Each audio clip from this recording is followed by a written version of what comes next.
The sun was bright over New York City. It was a quiet afternoon. People walked through streets talking on their phones or buying snacks from street vendors. Children laughed as they chased pigeons near a fountain. Everything was normal. Nothing felt strange. Nothing felt dangerous. Then the sky screamed. It didn't sound like thunder. It didn't sound like anything anyone had ever heard before. It was sharp, like a giant piece of metal breaking in two. Everyone stopped. The sound cut through the air, sharp and cold. People looked up. The blue sky had changed. It wasn't a cloud. It wasn't a plane. A long, dark crack had appeared in the sky, right above the city. It looked like someone had torn open the sky with a knife. A strange red glow came from inside that crack. People froze. Phones came out. Some recorded. Others stood in shock. One man whispered, "Is that real?" The crack opened wider. Something was moving inside it. The first ship came out slowly. Black, smooth, and sharp like a blade. It had no windows, no markings, just a red light pulsing on its front. Then came another, and another. Soon, hundreds of them poured out of the sky like angry insects. Panic hit fast. People screamed and ran. Cars crashed. Police tried to control the crowd but were too late. The ships flew above the city in perfect formation. They didn't fire yet. They were watching. One of the ships hovered directly above Central Park. A voice, deep and metallic, echoed from it. The voice was in English, but it didn't sound human. "This world is now under command of the Tsarnai Empire. Surrender all forms of resistance. You are weak. You will not survive." Then silence. Seconds later, the ship fired. A red beam hit a tall building. It exploded in seconds. Fire and glass rained down. More beams followed. Buildings turned to ash. People vanished in flames. The invasion had started. All around the world, the same thing was happening. In Paris, in Tokyo, in Johannesburg, the same crack in the sky, the same ships, the same voice. Global defense systems tried to fight back. Fighter jets launched into the sky. Missiles fired. But the alien ships moved too fast. Their shields deflected every attack. Earth's weapons were useless. Governments shut down communication. The internet went dark in many places. Satellites were blocked. Cities went offline. No one knew what was happening. Everyone only saw destruction. But deep under the mountains of Colorado, something else was happening. A military base hidden beneath the rocks came to life. Alarms rang. Lights flashed red. People ran through metal halls, their faces tense and focused. A tall woman with short black hair entered a dark control room. She wore a dark gray uniform with no name tag. Only one word was written on her chest in small letters. Command. She was Commander Rhea.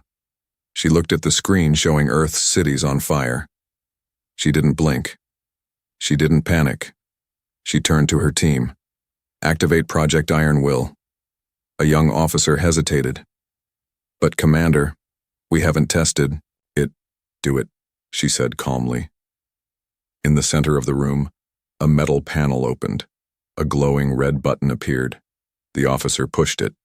Far below the base, deep in a hidden chamber, machines powered on. Lights glowed. Cold gas hissed from frozen tubes.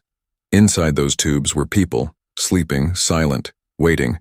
30 of Earth's most elite soldiers, not just strong in body, but strong in mind. Survivors. Fighters. They had been trained in secret for this exact kind of threat. Their mission? To fight when no one else could. One of them opened his eyes. His name was Adam. He had a scar running down the side of his face and eyes that had seen too many wars. He stepped out of the chamber and looked around. "They've started, haven't they?" he asked. Commander Rhea's voice came through the speaker. "Yes, and they think we'll give up." Adam smiled coldly. "They're in for a surprise. Elsewhere, in the ruins of what was once New York, a young girl hid under a broken car. Her name was Lena. She was 14. Her parents were gone. Her city was gone. But she wasn't crying. She was watching. She watched the aliens move. She saw their patterns. She saw how they ignored the weak. She saw how they used drones to scan survivors. She noticed things most wouldn't. She wasn't just a scared girl. She was something more. She just didn't know it yet. Above her, one of the ships hovered, searching. A drone moved toward her. Suddenly, a gun fired from the distance. The drone exploded in the air. A man ran forward and pulled her out from under the car. He had a helmet and a dark suit. One of Ria's soldiers. "You're safe now," he said. "We need to move." Lena looked at him. "They killed my mom." "I know," he said softly. "They've killed a lot of people, but we're going to make them pay." They ran through the rubble together, far in space, aboard the command ship of the Zarnai Empire. A tall alien with silver skin stood in silence. His name was Kravax, supreme warlord of the Zarnai. He watched Earth burn from a glowing screen. He turned to his second-in-command. "Is it done?" "Most of their defense is gone. Their weapons are weak. Their leaders are afraid." Kravax nodded. "Prepare the harvesting. Begin with their power plants and data systems. We will take what is useful. The rest, destroy." "But there is something strange," the second alien said. "What?" "There are pockets of resistance, not just panic. Organized groups, trained soldiers, a few bases underground we cannot detect." Kravax narrowed his eyes. "Humans are insects. They cannot win. Crush them." But deep in his mind, he felt something. A small, quiet feeling. Doubt. Back on Earth, Commander Ria watched her soldiers deploy across key zones. They used old tunnels, deep forests, forgotten roads. The aliens controlled the sky, but Earth still had secrets. Adam's team moved through broken cities, rescuing survivors, taking down enemy scouts, and gathering alien tech. They learned fast. They fought harder. "They think we're easy," Adam told his team one night, while they hid in a subway tunnel. "But humans are different. We don't just survive. We evolve." Each night, the soldiers sent coded signals back to Ria. Each day they hit harder. The aliens noticed. Kravax ordered more forces, more fire. But the humans didn't stop. They fought with fire in their hearts, with pain, with anger, with something the aliens didn't understand. Hope. Lena and the soldier who saved her, his name was Juno, became a team. She learned fast. She hacked alien drones with only a tablet. She found weak points in enemy patrols. Juno said she had a gift. Ria noticed her too. "She's not just a survivor," she told Adam through the radio. "She's going to be important." Adam agreed. And so Earth's secret war began. Not loud, not massive, but sharp, quiet, and deadly. A war in the shadows. Every city had fighters now. Every ruined town had watchers. Earth had bled, but it had not died, and far above, Kravax watched with growing anger. "These humans," he hissed. "Why do they resist?" His second-in-command said nothing. In the war room underground, Ria watched the enemy fleets on her screen. She saw Earth's people rising in small ways, helping each other, refusing to give up, fighting back with sticks, stones, stolen weapons. She leaned forward and spoke to her people across every channel. "They came here thinking we were weak. They saw our cities and thought they saw all we had. But they didn't see what's inside us. They don't understand the human will." Her voice echoed through the tunnels, the forests, the bunkers. "This is not over. This is only the beginning." And far away in a quiet room filled with ancient tech, something else woke up. A system long forgotten. Not alien, not machine. Something human, something powerful. Its voice spoke one word. Online. Black screen. Darkness spread across the broken cities, but not all lights had gone out. Deep underground, in secret places, humans were planning something unexpected. What started as panic was slowly turning into quiet courage. The world had changed, but the human spirit was still alive. Inside a hidden room below a mountain, Commander Ria stood in front of a glowing map. Her team had found safe zones and survivors were moving toward them. Every small light on the map was a human choosing not to give up. But something even more important had happened. A signal had been picked up, very old, very faint, but human. It came from a place no one had touched in decades. "Are you sure this is real?" Rhea asked. Her science officer nodded. "Yes, it's deep under the ice.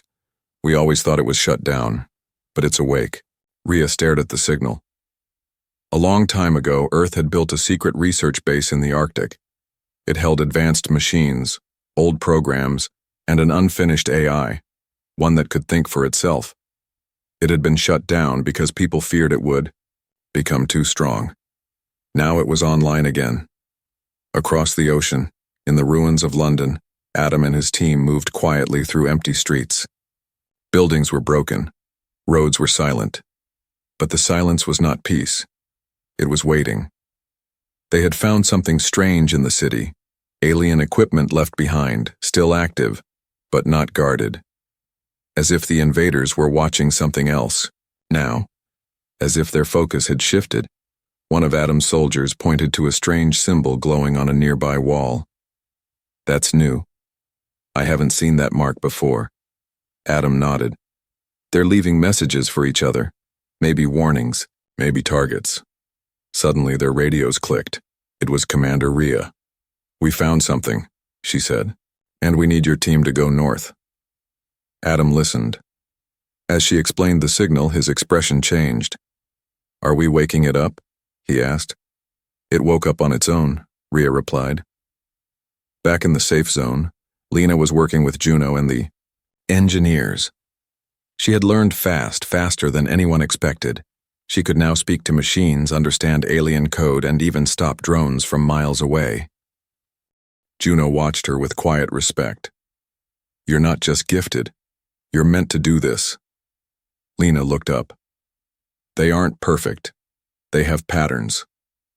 If we learn how they think, we can stay ahead of them." At the same time, above Earth, the alien leader Kravax was troubled. "Something has changed," he said to his second-in-command. "Their energy has shifted. Their minds are adapting. This is not normal behavior." His officer replied, "They are not moving in fear anymore. They are moving with purpose." Kravax looked at Earth on the screen. He felt it again, that strange feeling from before, a feeling he didn't understand. Meanwhile, Adam's team reached the ice-covered base. The sky above was full of stars, but the air felt heavy. The old doors of the base opened slowly, as if welcoming them back. Inside, the AI spoke. "I have been waiting." Its voice was calm, not cold, not threatening, just aware. "You left me alone," it continued. "But I watched, I learned, and now I understand." Adam stepped forward. "Understand what?" "That Earth is not a place. Earth is its people, and they are stronger than you knew." Adam stood silent. The AI's power was incredible. It had access to old technology, forgotten systems, and knowledge even the invaders didn't have. And it had made a choice. "I will help you," it said, "because I am part of Earth too." From that moment, something shifted. New messages were sent to safe zones.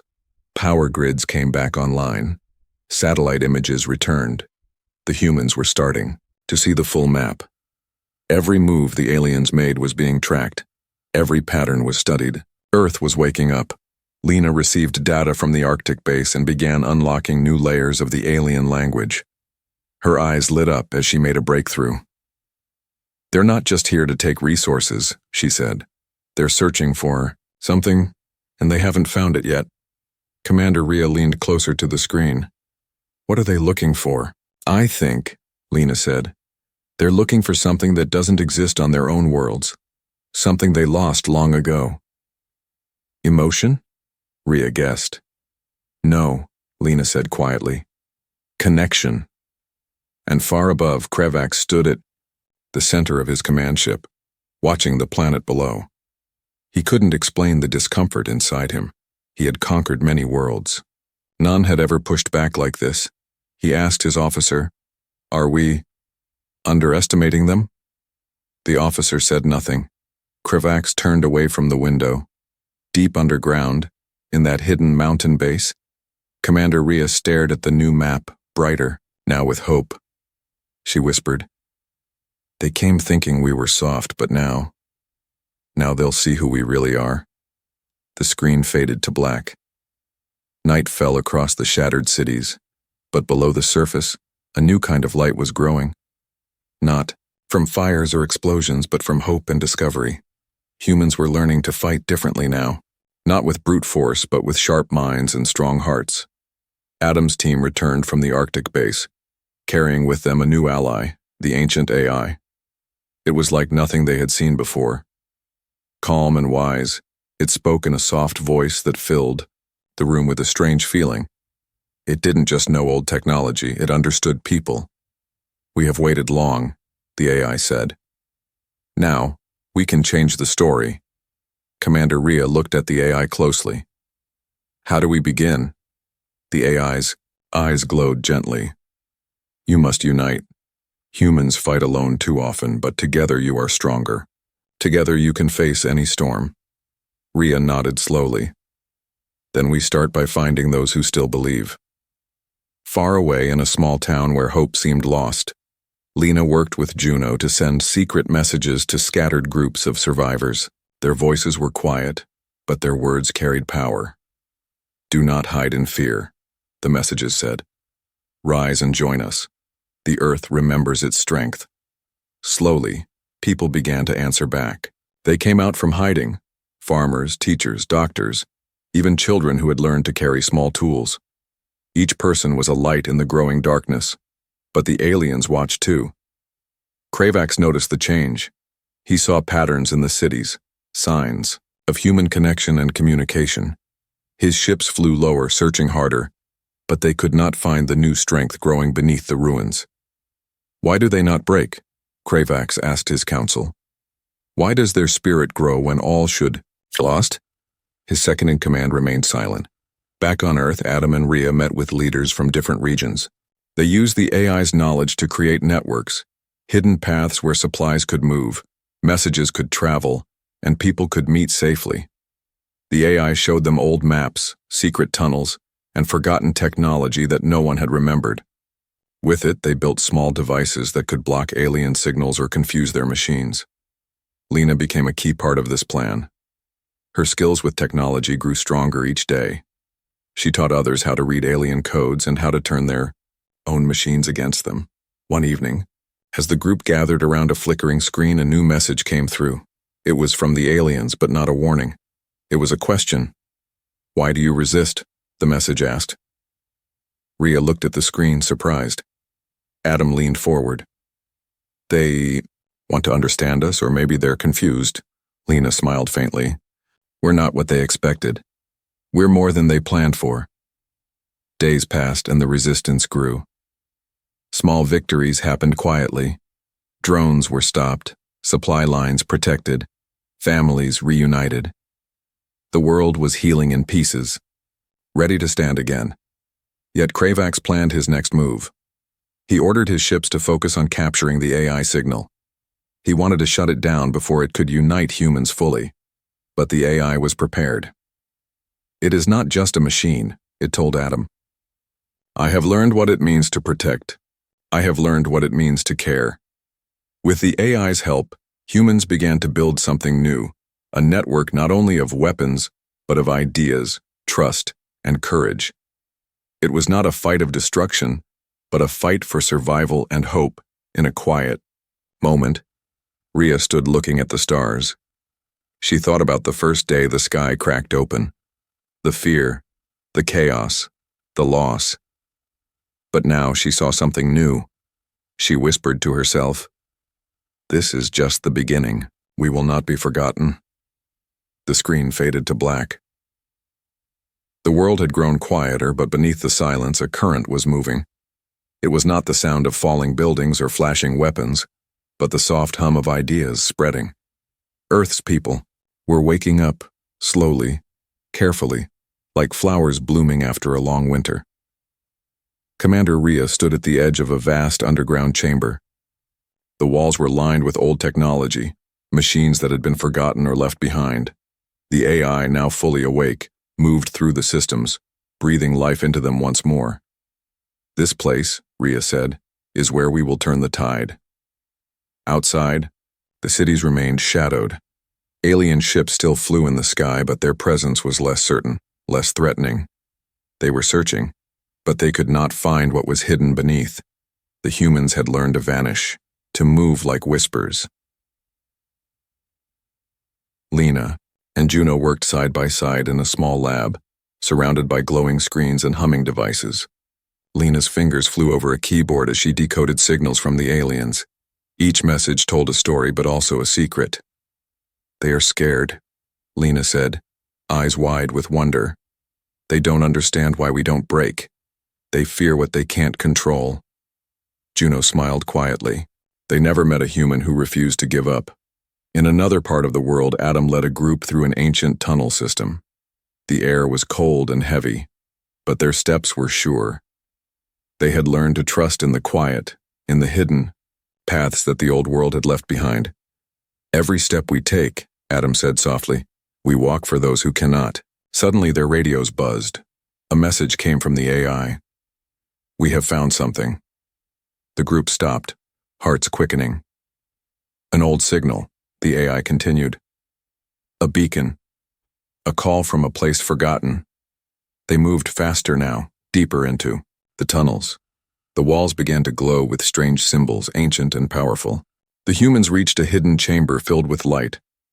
At its center, a large device hummed softly. It was the heart of Earth, an ancient machine designed to protect the planet in times of great danger. It had been silent for centuries, but now it was alive. The AI spoke again. This is what they feared, the true strength of Earth. Back in space, Kravax watched the growing human resistance with frustration. His ships circled the planet like dark vultures, but the humans were no longer scattered and afraid. "They are connected," he said. "Their will is like a fire. We must snuff it out." But even as he spoke, something changed on his face. A flicker of doubt, a shadow of respect. The humans were teaching him something new. Lena's voice came through the radio, clear and strong. "We are not just survivors. We are the keepers of Earth's soul." Commander Rhea nodded as she looked at the glowing heart. "The aliens thought this was an easy world. They were wrong.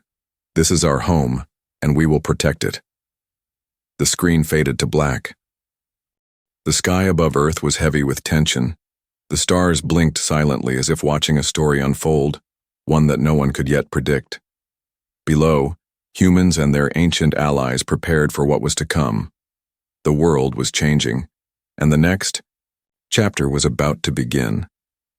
Commander Rhea stood at the center of the command hub, the glow of countless screens reflecting in her eyes. Around her, teams worked tirelessly, decoding, planning, connecting. Every message, every movement was a thread in a growing web of resistance. The AI's presence was no longer just a tool. It was a symbol of hope and strength. Suddenly, a new signal appeared on the monitors. It was different, more urgent, more complex. The AI's voice echoed softly through the room. "This is a message from deep space. Not from the invaders. From someone else." The room grew silent. Everyone turned to Rhea, waiting for her to respond. "Who?" she asked. The AI paused. "An old friend. Someone who watched Earth before. Someone who may hold the key to what the aliens truly want." Lena, standing nearby, looked at the screen. "We thought we were alone. But maybe we are not." Outside, Adam led a group through a dense forest far from the ruined cities. The air was thick with the scent of pine and earth, a reminder of the world before. Their mission was clear: find the source of the new signal and understand its meaning. As they moved, a faint hum grew louder. It was a sound unlike any they had heard, soft, melodic, almost like a song. The group exchanged curious glances. This was not technology. This was something different. The signal led them to a hidden valley, shielded by nature itself. In the center stood a tall monolith, covered in strange carvings that pulsed with light. Adam reached out to touch it, feeling warmth spread through his fingers. Suddenly, images flashed in his mind, visions of other worlds, other beings who had faced similar threats. The monolith spoke, not with words but with feelings, peace, unity, and a warning. The aliens were not just conquerors, they were seekers. They hunted for something lost, a power, a connection that Earth held without knowing. Back at the command hub, Rhea listened to the AI's interpretation. The monolith is a message, a call for help from others who once faced the same darkness. Lena nodded. If we can understand this message, we might find allies, or find a way to stop the invaders without endless war. Kravax, watching from his ship, felt the shift. The humans were no longer isolated. Their strength was growing from sources he could not control. Prepare the fleet, he ordered quietly. This will not end soon. As night deepened, the humans gathered around the monolith's signal, feeling a new kind of hope. They were no longer just fighting to survive, they were fighting to connect, to understand, and to protect a future still unwritten. The screen faded to black. The air was thick with anticipation. The humans had listened, learned, and united, in ways they never imagined possible. Now everything was leading to this moment, a chance not just to survive, but to rewrite their fate. Commander Rhea stood tall inside the command center, her gaze fixed on the stars beyond the massive window. The alien fleet was approaching faster than anyone had predicted, but this time, Earth was not alone. The monolith's message had awakened something deep inside humanity, and far beyond. Lena, beside Rhea, was monitoring the energy readings from the ancient heart of Earth. The device pulsed rhythmically, matching the beat of their hope. It's like the planet itself is waking up, Lena said softly. We're connected, not just to the past, but to the future. Suddenly, the AI's voice filled the room, calm but urgent. The message from the monolith has been fully decoded. It contains coordinates. An invitation. Rhea's eyes narrowed. An invitation? Yes, the AI continued. To a meeting point beyond this solar system. A gathering of worlds who have faced similar threats and survived. Adam stepped forward, his face showing a mix of wonder and resolve. So the universe is bigger than we thought. And we're not the only ones who fight for their home. Outside, the sky was alive with movement. Alien ships swarmed in patterns that spoke of precision and power. But Earth's defenders were ready. Powered by the AI and the strength of their people, they activated new shields and communication networks that pulsed in harmony with the heart of Earth. The countdown began. Earth was no longer a silent planet waiting for doom. It was a beacon, shining bright against the darkness. As the first alien ship entered Earth's atmosphere, a sudden burst of light exploded from the planet's surface. It was not a weapon, but a signal, a song of peace and strength carried through space and time. The alien fleet paused. From the depths of space, other ships responded, ships with markings unlike any known before. They moved quickly toward Earth. Answering the call, Rhea watched, her heart pounding. This was more than a battle, it was a chance to build something new. The AI spoke one last time before the meeting. Earth has shown that even in the darkest times, unity and hope can create light. Now your fight is not just for survival, but for connection. Adam smiled. We're ready. The screen faded slowly as Earth's new allies arrived, and the first step toward a future beyond fear began.